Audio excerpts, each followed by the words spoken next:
Hoy estamos con el doctor Enrique Baquedano, director del Museo Arqueológico Regional de Madrid, y él es para mí una figura muy interesante y que puede ser considerado un ejemplo de una profesión de hoy dedicada a la arqueología. Enrique, buenas tardes. Explica un poco a las personas interesadas en formarse como personas de la arqueología cuál ha sido tu trayectoria, cómo te formaste y cuándo te formaste. Bueno, perdona Jordi, déjame comenzar por decir que me da un poco de apuro que tú me hagas una entrevista a mí cuando hace ya algunos años te lo hice yo a ti. Yo no dejo de ser, además de un gran admirador de tu obra, sabes que yo tengo escrito que considero que es la española y por lo tanto comienzo por decir gracias porque estéis aquí y segundo, tengo un punto de vergüenza que intentaré superar para contar que, bueno, en el caso de mi relación con la arqueología se inicia en mi Soria natal. Tengo dicho en muchas ocasiones que yo pertenezco a la generación del 58, en aquella Soria de aquellos años no había mucha más actividad que jugar al balón o ir al Museo Numantino. Entonces yo me crié en el Museo Numantino, entre cerámicas celtibéricas, sobre todo procedentes de Numancia, y también entre los restos procedentes de Amoronia y Torralba, donde excavaba un equipo de los americanos, que les llamamos así, y Emiliano Aguirre, ¿no? Que es una persona a la que yo siento verdadera devoción por él y que de alguna manera fue uno de los motivos por los que yo llegué al campo de la evolución humana. Y yo de muy jovencito, ya en el Museo Numantino, donde me llevaba mi familia, pues veía por ahí a Viverson, o a personas como Clark Howell, por ejemplo, ¿no? Con el que yo después, años más tarde, establecí una cierta amistad. Tuve también otra vertiente intelectual, tuve un profesor de filosofía ya en sexto y en COU, que me hizo interesarme por el origen de la humanidad en términos intelectuales, y entre mi interés por la arqueología que venía de niño y mi interés infantil y mi interés juvenil a partir de mis inicios de los estudios de filosofía, decidí tirar por el campo de la prehistoria, de tal manera que cuando yo llegué a la universidad, yo entré en la universidad en el año 75, en septiembre del 75, con Franco vivo, pues la verdad yo ya tenía decidido que me quería dedicar a la prehistoria. No estaba muy claro si tiraría por el campo de la evolución humana o por el mundo de los indígenas prerromanos, porque ambos campos me interesaban y me siguen interesando muchísimo, pero sí que tenía muy claro, o sea, yo en primero de carrera ya tenía claro que lo que quería estudiar era prehistoria, era mi especialidad, la que iba a hacer, y ya llevaba ya varios años trabajando en excavaciones arqueológicas en los veranos, pues con Juan Zozaya, con José Luis Argente, luego más tarde con Jorge Juan Eiroa, y luego pues con Alfonso Moure, he trabajado siempre también con González Echegaray, con Freeman, con Clark Howell, con Federico Bernardo de Quirós, que me dio unas excelentes clases en cuarto de carrera, en fin, por supuesto con Manuel Santonja y Inés Querol, en fin, un poco con todas las personas que estaban trabajando entonces en aquellos años en el interior, sobre todo de la península ibérica, y también de la mano de Martín Almagro. Yo fui el último ayudante de campo de Martín Almagro Bach, del padre, cuando dirigía el Museo Arqueológico Nacional y el Departamento de Prehistoria de la Complutense, donde yo terminé mi licenciatura. Hice mi tesina sobre el arte rupestre de la cuenca del Caresdeva. En aquellos años yo dudaba si me interesaba más el mundo de los anteneandertales y homínidos más viejos, o si me interesaba el magdaleniense y el arte rupestre. Los que no me interesaban mucho entonces eran los neandertales, curiosamente, sorprendentemente. Es verdad que entonces en Cataluña os gustaban los neandertales más, a finales de los 70, pero aquí en Madrid prácticamente el único que se dedicaba a estudiar los neandertales y el musteriense era Gerardo Vega, desde el punto de vista de la industria lítica, que excavaba en la Carihuela, efectivamente. Desde el punto de vista de la antropología física estaba Mario Dolores Garralda, y no mucho más. El resto teníamos intereses por el paleolítico inferior o por el paleolítico superior, pero los pobres neandertales estaban ahí. Estaba el magisterio de Inés Querol, que evidentemente en esa época también estaba trabajando los yacimientos de la meseta Y, bueno, sí, eran los tiempos de excavación en áridos y en Pinero, y luego en el Aculadero y también en La Maya, Salamanca. Principalmente en esos 4 yacimientos es donde nos formamos varias generaciones de alumnos de la Universidad Complutense. Y entonces acabaste la carrera, pues... Yo terminé la carrera exactamente en 80. En 80. Eso es. Hice los cursos de doctorado, leí ese mismo año la tesina y luego hice mis cursos de doctorado en el curso 80-81. Entonces también hiciste tu doctorado ahí en la... Hice mi doctorado en la Complutense y lo terminé hace muy poco porque falleció don Martín Álvaro Bach en la Universidad de Valladolid al cuidado de Juan Luis Arzuaga y de Manuel Domínguez Rodrigo, una tesis doctoral que hice sobre el debate histórico ya sobre el carroñeo o la caza como manera de acceder al consumo de carne por parte de los primeros homínidos. Ya. Pues esa desviación hacia la parte neandertal, cuando... Pues es fortuita, es fortuita. En 2001 comencé con las primeras prospecciones en Pinilla del Valle, cuando se pensaba que el primero de los yacimientos excavado por Alférez y sus alumnos era un yacimiento del Pleistoceno medio y en consecuencia eran ese cajón desastre que se llamaba entonces anteneandertales. Pero era casi paleontológico, ¿no? Y bueno, ese era el debate. Alférez sostenía que era un yacimiento donde habían vivido los anteneandertales, mientras que Carlos Díez, que hizo su tesis doctoral sobre varios yacimientos, uno de ellos Pinilla del Valle, sostenía que era un cubil de hienas. Y el objetivo de la primera campaña de excavación, que fue en 2002, era precisamente discernir esto, el origen tafonómico de este yacimiento. Y efectivamente hicimos una primera campaña de 15 días y descubrimos que Carlos Díez lleva razón y que se trataba de un yacimiento estrictamente paleontológico. Pero digamos que el mundo del hierro lo abandonaste antes de acabar la carrera.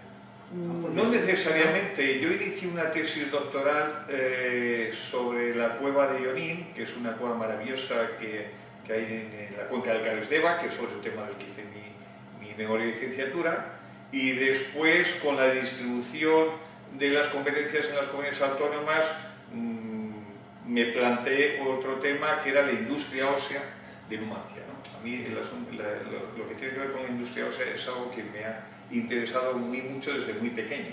También por Ambroni y por Torralba, porque recuerdas ese debate sobre, no solo sobre los bifaces tallados, sino los colmillos, exactamente, las puntas de colmillo que Emiliano Aguirre y Viverson planteaban que eran objetos preparados y tallados por los homininos, por los Homo erectus, entre comillas, mientras que había otros investigadores que sostenían que no, que son fruto de la competencia habitual entre los machos de los proboscideos, ¿no? Y de hecho, Paola Vila y Francesco Enrico tienen publicado un artículo defendiendo que es una acción natural, que no tiene nada que ver los homininos en la preparación de esos objetos. Sí. Y volvamos a cuando acabas la carrera, te licencias y ¿a dónde vas? ¿Qué haces? Bueno, mi primer trabajo fue, estuve un año en el Museo Numantino con una beca, trabajando en la tesis doctoral precisamente, y al año siguiente, en el 82, me contrataron como director de revista Arqueología. Entonces, en revista Arqueología, que era la primera revista que estaba en los kioscos, estuve como un año aproximadamente dirigiendo esta revista. El último número, en mayo del 83, lo dediqué al origen del hombre, con varios artículos, y entre otras cosas vi en portada El hombre de Orce, porque entonces acababa prácticamente de salir unos meses antes, y publiqué un artículo de Jordi Agustí, Salvador Moyá y Gibert. Y lo vi en portada y vendí una barbaridad, se vendieron 37.000 ejemplares, una cosa descomunal, y entonces eso es lo que yo creo que me llevó a que un par de meses después me nombraran director general de Patrimonio Histórico de Castilla y León, cuando yo solo tenía 25 años recién cumplidos, y eso me parece una atrocidad, vamos. Pero sí, vamos, siendo muy jovencito me tocó asumir esa responsabilidad. ¿Fue cuando se hizo las transferencias? Sí, yo fui el primer director general de Patrimonio Histórico de Castilla y León. ¿Y ahí tu trabajo consistía en poner orden a...? Sí, bueno, poner... Había sido un poco una cosa muy espontánea, ¿no? Porque la arqueología había funcionado siempre muy... sí, bueno, realmente lo que tuvimos que hacer fue montar el sistema. Un sistema que parcialmente ya había sido montado por Manolo Fernández Miranda. Aquí hay dos personajes en el momento de la transición. En los últimos años del franquismo tiene un papel muy importante Martín Almagro Bach, y el continuador de esa obra, transformándola radicalmente, cambiándola radicalmente, de una manera rupturista pero sin agravios, fue Manolo Fernández Miranda. Y Manolo fue primero, pues como 4 años, su director general de arqueología y luego 3 años director general de Bellas Artes. Hizo un trabajo excelente y entonces yo me limité en Castilla y León a continuar con los enfoques que él había planteado, montando una estructura con un consejo de arqueología que presidía Germán Delibes, que es uno de mis maestros y una de las personas a las que yo más admiro, y hicimos un trabajo de organización, pues sobre todo trabajamos mucho con las cartas arqueológicas, potenciamos el estudio de materiales en los museos, y yo fui un claro reductor de la cantidad de excavaciones. Yo siempre he sido partidario, y lo sigo siendo, de concentrar los esfuerzos en unos cuantos yacimientos y hacer las cosas bien, más que hacer 500 yacimientos abiertos de cualquier manera. Eso es algo que sucedía en buena medida, es decir, había muchísimas excavaciones. En Castilla y León las fuimos reduciendo para concentrar los esfuerzos y hacer que esos proyectos fueran proyectos de investigación verdaderos. En paralelo, claro, existía lo que llamamos la arqueología. Entonces, la arqueología de urgencia o la arqueología de emergencia, lo que llamamos arqueología preventiva o arqueología contractual o arqueología profesional, y entonces la coexistencia de esa arqueología sistemática que llamamos hoy, la arqueología de investigación, y la arqueología de urgencias, digámoslo así, pues hizo que el panorama estuviera bastante más compensado. Yo creo que ahí hicimos un trabajo razonablemente bien hecho, pero sobre todo lo que hicimos fue crear las estructuras.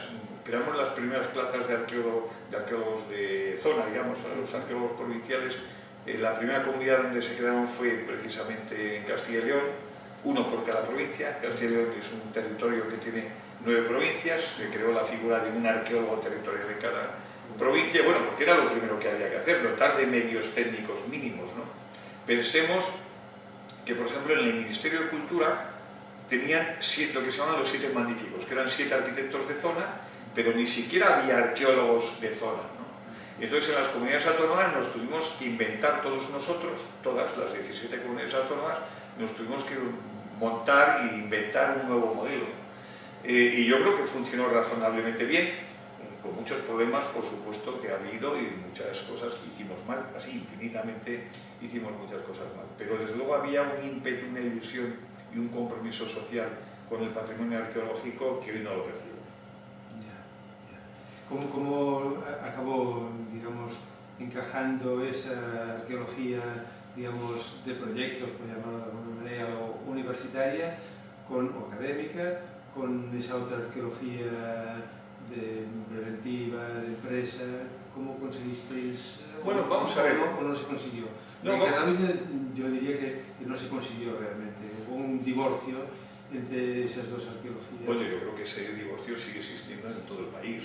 De hecho, por ejemplo, el modelo de encargar la arqueología preventiva a las empresas es un modelo que yo no puse en práctica en Castilla y León. De hecho, si he de confesarlo, yo creo que la gestión del patrimonio arqueológico, las administraciones públicas no pueden privatizarlo. No soy partidario de ese modelo, lo he dicho siempre y lo sigo diciendo.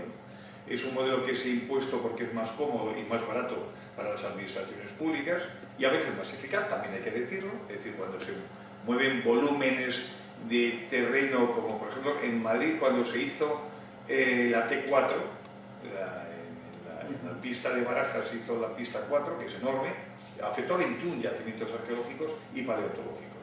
Eso, pues la verdad es que con los medios habituales de las universidades, de los museos y de los centros de investigación no era fácil de gestionar, ¿no? Entonces, pues seguramente las empresas privadas sirvieron para resolver un problema real que existía. Pero yo sería mucho más partidario de un modelo como el francés, donde el Estado asume sus responsabilidades en relación con el patrimonio arqueológico. Exactamente. Y además hay un instituto de una manera muy seria, organizado, con participación también de aportaciones externas económicas externas de las empresas que quieren urbanizar en el suelo francés, pero yo creo que el modelo es infinitamente mejor que el español. Yo creo que aquí, afortunadamente, la crisis del ladrillo ha paralizado el enorme proceso de destrucción incontrolada muchas veces del patrimonio arqueológico hispano. Es decir, que probablemente la crisis del ladrillo para la arqueología sea una buena cosa. En ese sentido quería preguntarte un poco eso, ¿no? Claro, una comunidad como la de Madrid, con ese desarrollo que tuvo y todas esas infraestructuras, las EMES, las aves, etcétera, etcétera, que todo parte de Madrid, es decir, ese diseño radial también afecta a que todas las aves llegan aquí. Entonces, realmente todo ese masivo volumen, ¿no? de trabajos y de investigación, finalmente he visto que llega aquí a esta institución donde tú también has llegado. ¿Cómo llegaste aquí? ¿Cómo llegaste al Museo Arqueológico Regional?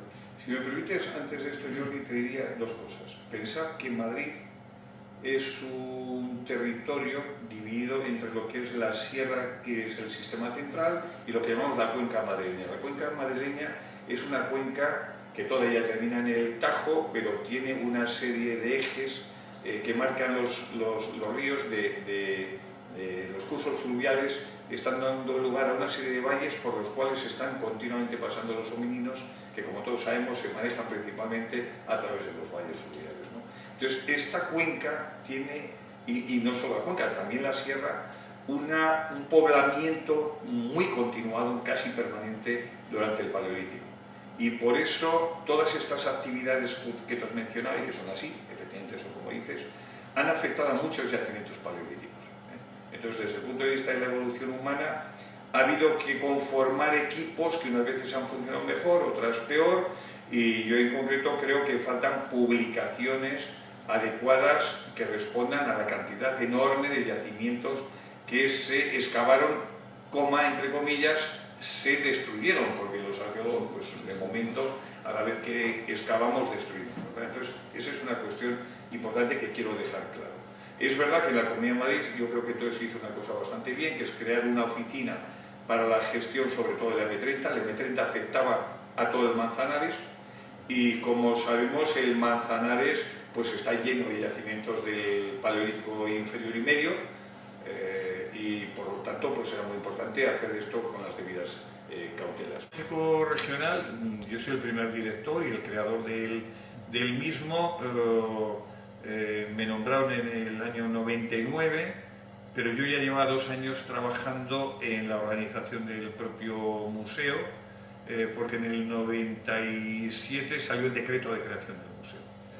Yo había dejado... Si me permites una pregunta, digamos, claro, Madrid, uno piensa en el Museo Arqueológico Nacional, ¿no? Entonces, esa idea de descentralizar el museo para que haya un museo propiamente de la Comunidad de Madrid, ¿eso de dónde surgió? Bueno, muy buena pregunta. Vamos a ver, el modelo museológico que tenemos en nuestro país en relación con la arqueología es un museo basado en las provincias. Todas las provincias de España tienen, la mayor parte de ellos desde comienzos del siglo XX, su propio museo arqueológico provincial o museo provincial de Bellas Artes, donde tienen 3 áreas: Bellas Artes, Etnología y Arqueología. En la Comunidad de Madrid no existía un museo arqueológico provincial. Ya se habló de su creación a finales de los 70, 79, 80. La Diputación Provincial de Madrid, antes de que existiera la Comunidad de Madrid, ya se planteó crear un museo arqueológico provincial, pero eso no existía. Entonces, todos los materiales iban al Museo Arqueológico Nacional, pero en el Museo Arqueológico Nacional no se contaba la arqueología madrileña. No había una sección, no había unas salas específicas para hablar de la arqueología de Madrid. Mientras que, por ejemplo, los niños que nos hemos criado, como es mi caso, en Soria, yo me he pasado toda la vida y mis profesores me llevaban al Museo Arqueológico de Soria, que es el Museo Numantino. Eso no sucede en Madrid. En Madrid se contaba la historia arqueológica de España, de la arqueología española, pero no de la arqueología madrileña. Existía el Museo de San Isidro, el Museo de la Fuente del Berro, perdón, donde se hablaba de la arqueología específicamente de Madrid capital, pero no se hablaba de la provincia. Entonces, cuando se transfieren las competencias a la Comunidad de Madrid, que es en el año 85, la Comunidad de Madrid entiende que es obligado crear un museo no solo donde se cuente la arqueología madrileña, sino donde, primero que todo, se custodien las colecciones fruto de la actividad arqueológica en el territorio madrileño. Y eso hace que sea obligado crear ya este museo, ¿no? Este museo lo plantea inicialmente el gobierno de Joaquín Leguina, se rehabilita este edificio principalmente siendo presidente de la Comunidad de Madrid Alberto Ruiz Gallardón, y se consolida, digámoslo, en los gobiernos de Esperanza Aguirre, y actualmente está en un momento en una fase de expansión con la ampliación que va a empezar el mes que viene, y con la creación de la Casa de los Arqueólogos, que son dos proyectos que personalmente la presidenta actual, Cristina Cifuentes, apoya con mucho interés. Porque tú en realidad has conjuntado siempre tu trabajo o en la administración o aquí en el museo con investigación.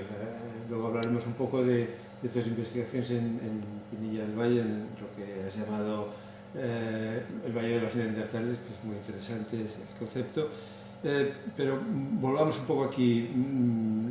Mis alumnos han visto un poco el Museo Arqueológico de Cataluña y me interesaría que tuvieran una perspectiva amplia de qué es un museo, para qué sirve un museo, que hay distintas concepciones.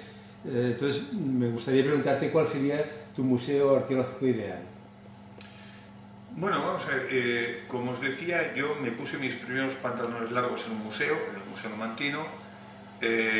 Mi primer trabajo con 8 años en el Museo Numantino era ayudar a Juan Zozaya a encender la estufa y a lavar las cerámicas sigilatas de Numancia. Me he pasado la vida en un museo y tengo opiniones propias sobre lo que deben ser los museos arqueológicos. Opiniones propias acertadas y equivocadas, ambas cosas, ¿no? Entonces, el museo ideal, de alguna manera, es este museo, ¿no? Es lo que he intentado, con limitaciones derivadas de los medios económicos, de los espacios, pero fundamentalmente el museo es un museo donde hacemos conservación, investigación y difusión. Hay algo, una opinión personal que creo además que ha triunfado en el panorama español, y es lo que tiene que ver con la investigación. Hay personas que consideran que la investigación en museos arqueológicos se tiene que limitar a la investigación de sus colecciones o sobre sus colecciones. Mientras que algunos, desde luego yo, sostenemos que un museo de arqueología tiene que investigar en arqueología. Por eso nosotros tenemos proyectos propios de investigación por el propio equipo del museo. Este ha sido objeto de debate en los años 80 y en los 90. Creo que finalmente el mejor ejemplo de cómo en situación de crisis el museo, que ha tirado de visitas y de presencia social y de visitas de grupos escolares, etcétera, pues en buena medida ha sido este museo, y probablemente tiene que ver con la savia. La savia de la arqueología es la investigación. Sin investigación no hay arqueología, sin investigación no puede haber ni conservación de materiales ni difusión de una disciplina científica que se desconoce. En consecuencia, el nervio central de un museo arqueológico, en mi opinión, tiene que ser la investigación. Esto es lo que ha marcado la trayectoria de este museo, y si algún éxito hemos tenido, tiene que ver precisamente con este criterio.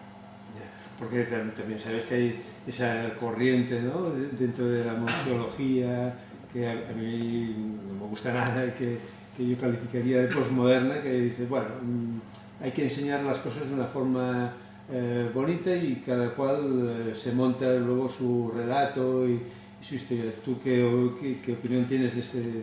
Porque es una corriente que ha triunfado en algunos países. Bueno, y aquí mismo y en España también ha triunfado en algunos sectores. De hecho, en el propio Ministerio de Cultura, en mediados de los 80, en cierto modo triunfó esa tesis, según la cual los museos solo no tenían que investigar, y además tenían que presentar las cosas de una manera tan amena, perdón, que en el fondo un museo fuera un lugar de divertimento. Y yo pertenezco a una generación como tú, donde creemos que el saber cuesta esfuerzo y que es necesario esforzarse perdón, para aprender. Y eso es lo que en definitiva se transmite también en este museo. Este museo es un museo que, como libro gordo de Petete nos decía en los dibujos animados, enseña y entretiene, pero exige esfuerzo, Aprender exige esfuerzo. En este museo intentamos que sea un museo participativo y que sobre todo la población de secundaria, que es la que a mí personalmente más me interesa, disfrute, pero sobre todo que aprenda. Y eso exige esfuerzo. ¿Al museo hay que venir a pasarlo bien? Sí, pero aprendiendo. Con el máximo interés, estando atento a las explicaciones de los guías y de los profesores que vienen con los grupos escolares, y al museo no se viene a jugar, al museo se viene a aprender, a pasarlo bien aprendiendo, porque yo soy de los que sostengo que formarse, aprender, el saber es divertido. Bueno, hacemos arqueología porque nos gusta. Exacto.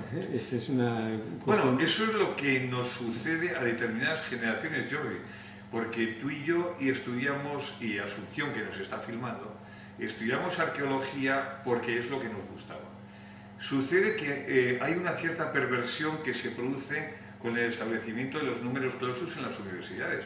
Hay mucha gente que ha querido hacer otra carrera, pero resulta que la nota de corte en la selectividad solo le daba para a lo mejor hacer arqueología. Y luego ha habido mucha gente también que ha hecho arqueología porque pensaba que uno se lo pasaba tan bien como Indiana Jones. Los dos fenómenos mezclados han generado determinadas perversiones. Yo conozco, y lamento decir esto, personas que veo que no tienen la droga de la arqueología metida en las venas. Y eso se nota enseguida. ¿Cómo nos brillan los ojos a los arqueólogos pasionales, que somos arqueólogos porque queremos serlo y no estamos de arqueólogos, sino que somos arqueólogos las 24 horas del día? Es una de las cosas que yo creo que sabemos los que somos arqueólogos de raza, digamos, que lo llevamos muy metido, tenemos esa droga metida durante todo el tiempo de nuestra vida, ¿no? Entonces, la función, por lo tanto, de este museo lo ves en esos tres campos, ¿no? La divulgación... Conservación, investigación y difusión. Pero hay una aclaración que sí convendría hacer. Este museo está a solo 30 kilómetros del Museo Arqueológico Nacional. Y por eso, cuando nosotros nos lo planteamos nunca en origen, la concepción museológica del museo, no la planteamos en competencia con el MAN en absoluto, sino como una complementariedad con el MAN. De tal manera que el MAN es el gran museo de las colecciones de la arqueología española y este es el museo que enseña, que cuenta la arqueología específicamente madrileña, es decir, que cuenta la historia de la vida humana en el territorio de lo que hoy es la Comunidad de Madrid, desde 1983, ¿verdad? Y entonces ese territorio que llamamos Comunidad de Madrid ha estado habitado desde hace aproximadamente, desde el Pleistoceno medio, probablemente hace más de medio millón de años, ¿no? Y eso es lo que queremos contar aquí. Entonces, tenemos un enfoque muy pensado para la población de secundaria, como os decía, y tenemos un enfoque muy formativo. Este es un museo para formar, no es para venir, no es un museo de historia del arte antiguo, es un museo que cuenta una historia y que se ilustra con objetos arqueológicos y con los yacimientos arqueológicos que presentamos. Pero lo importante es que este es un museo de historia donde contamos la historia de la región, la historia de nuestro territorio. ¿Y no te parece un poco que cuando nosotros empezamos también trabajando en un museo, al principio de nuestra carrera, la persona que mandaba en ese museo nos dijo un día que el museo tiene que ser como un cementerio? O sea, no se puede tocar una vitrina, no se puede tocar un cartel, no se puede tocar. Entonces, quizá ese Museo Nacional es un poco un cementerio en el sentido de que, como tiene las grandes piezas, ¿no? La Dama de Elche, la Dama de Baza, eso no se puede tocar. En cambio, un museo como el de aquí, que tiene que explicar una historia mucho más cercana, tiene también la posibilidad de renovarse, de cambiarse, de meter vitrinas nuevas, de ir cambiando las exposiciones. ¿Tú lo ves así? ¿Cómo? Bueno, vamos a ver, ese debate yo lo viví en Egipto en el año 79, la primera vez que estuve, 78, la primera vez que estuve en Egipto, porque yo había visto el Museo del Cairo, que es un museo donde uno puede percibir lo que es una determinada pieza por la repetición de miles o millones de, por ejemplo, un escarabeo. Uno termina sabiendo lo que es un escarabeo viendo que hay miles de escarabeos, ¿no? Sin embargo, en ese año se inauguró un museo en Luxor y en Karnak, donde se cuenta lo que es un escarabeo sobre la base de una sola pieza, explicando en qué consiste, ¿no? Y ese mismo debate traspolaba a nuestro país, pues se produce de alguna manera en el Museo Arqueológico Nacional. El Museo Arqueológico Nacional, por ejemplo, presenta muchas damas ibéricas, ¿no?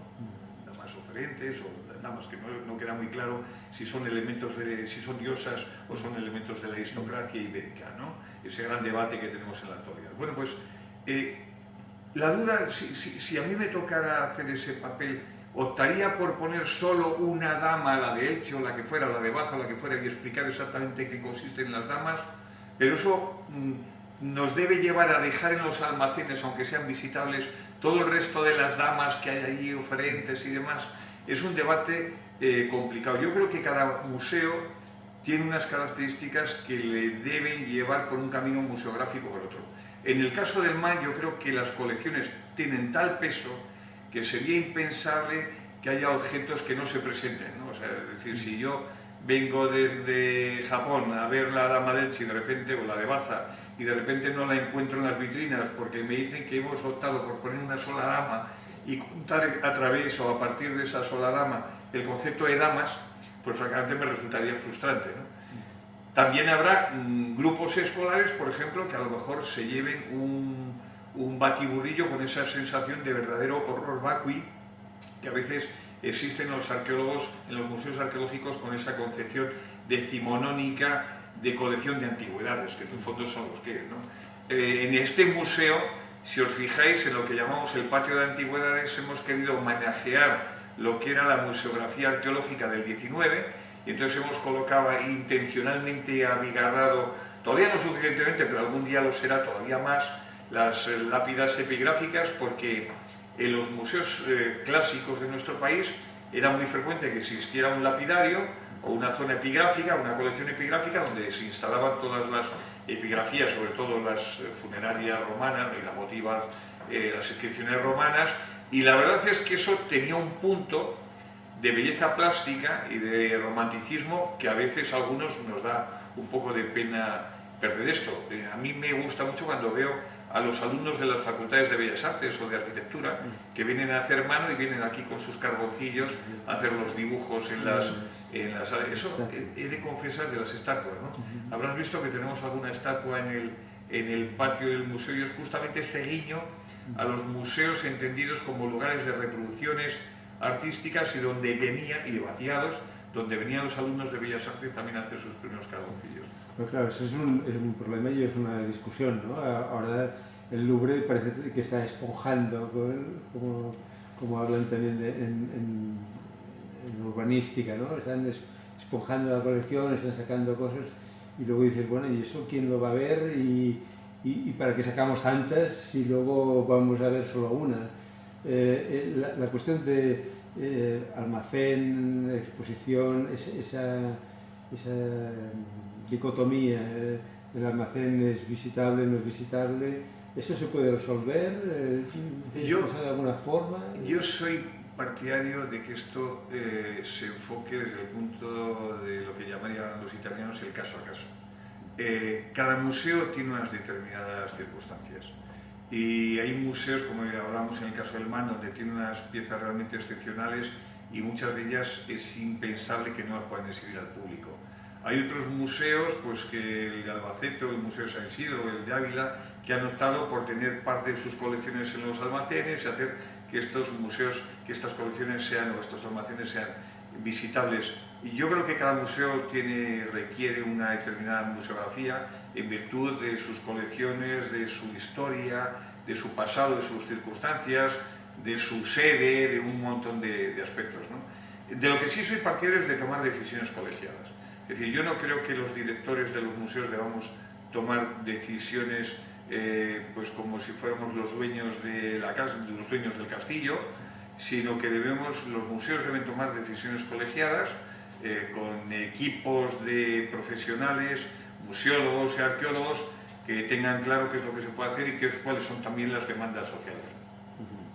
En tu museo hay la posibilidad de que la gente desde su casa visite el museo porque tenéis un fantástico dispositivo interactivo que te permite seguir todo el museo.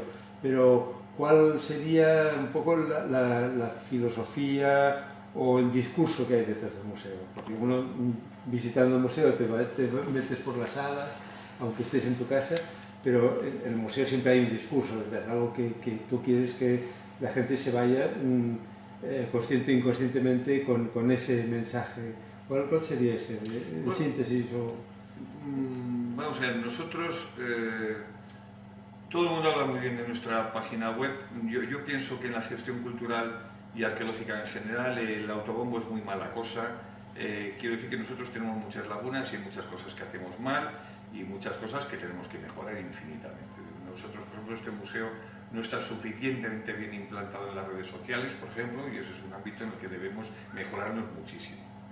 Pues de la misma manera que todo el mundo elogia nuestra línea de publicaciones, que efectivamente no caigamos en la falsa humildad de no reconocer que tenemos una línea de publicaciones que funciona muy bien, eso no es discutible, pero sí es verdad, por ejemplo, que en las redes sociales pues dejamos mucho que desear desde mi punto de vista, manifiestamente mejorado, ¿no? Eso por una parte. Ahora, filosofía del museo, este es un museo muy educativo, participativo, o al menos quiere serlo, no sé si lo logramos o no, lo tienen que valorar los visitantes, pero lo que pretendemos es que sea educativo, participativo, ameno, instructivo y luego que enseñe algo muy importante, que la historia no es solo la historia ni de la política ni de los grandes personajes, sino la historia de la vida cotidiana.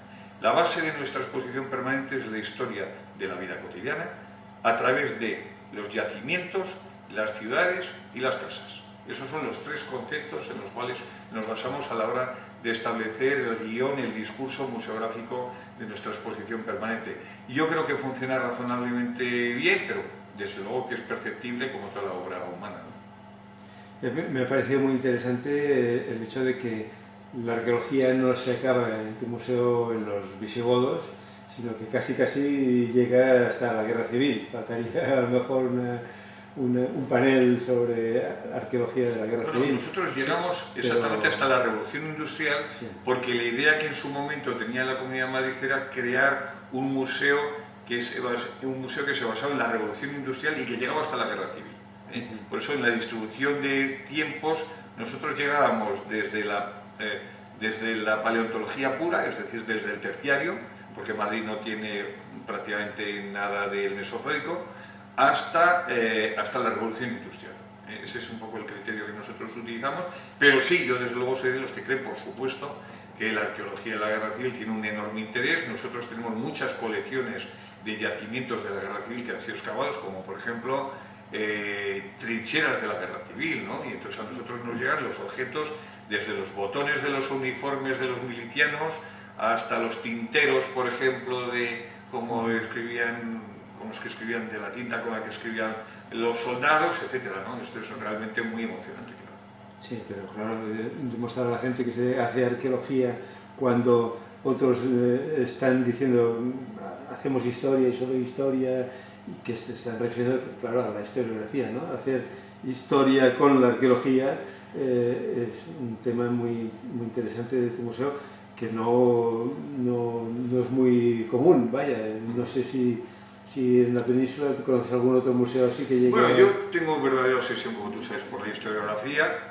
Pienso que la historiografía no solo sirve para reconocer los hechos de los grandes investigadores y los grandes arqueólogos o de los grandes personajes, sino que la historiografía nunca es neutral, como decía Celaya, y que siempre tiene su tendencia, y que conocer esa historiografía es lo que nos permite entender por qué en un determinado momento la interpretación histórica ha ido en una dirección y por qué en otro momento ha basculado o ha girado en otra dirección, ¿no? Creo que la historiografía es básica. De hecho, una de las cosas que me pone muy nervioso en las generaciones más jóvenes es que tienden a ignorar la historiografía. Yo eso creo que no es bueno.